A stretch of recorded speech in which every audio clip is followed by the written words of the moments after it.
Salamo fahenina ambin'ny folo amby zato.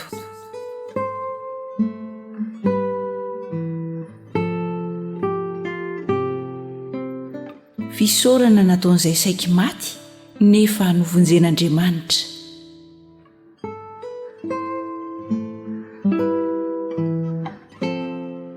Izaho tia an Jehovah satria efa nandreny feony fifonako izy, satria efa nanongilana ny sofiny tamiko izy, dia iantso aho raha mbola velona koa.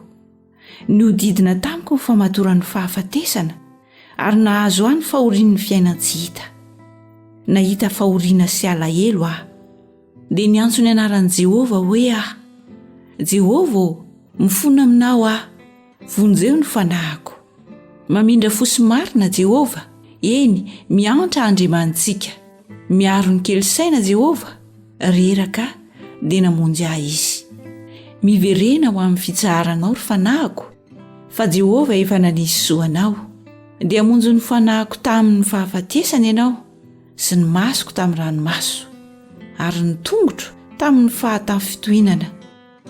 Andeha anatrehan'i Jehovah eo amin'ny tany velona aho.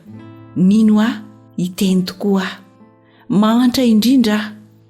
Hoy izaho tamin'ny fahatairako, mpandainga ny olona rehetra. Inona no avaliko an'i Jehovah noho ny sorehetra nataony tamiko? Handray ny kapoako ny famonjena aho ka hiantso ny anaran'i Jehovah. Hanefa ny voatoko amin'i Jehovah, eny eo anatrehan'ny olony rehetra. Zava-dehibe eo mason'i Jehovah ny fahafatesan'ny olony masina. Indrisy Jehovah, mpanomponao tokoa aho. Eny, mpanomponao sady zanaky ny ankizivavinao. Namano fatorako ianao. Ianao no anaterako fanatim-pisaorana, ary ny anaran'i Jehovah no antsoko. Hanefa ny voatoko amin'i Jehovah, eny eo anatrehan'ny olony rehetra, dia eo ankianjan'ny tranon'i Jehovah, eo afovoanao ry Jerosalemo. Aleloia.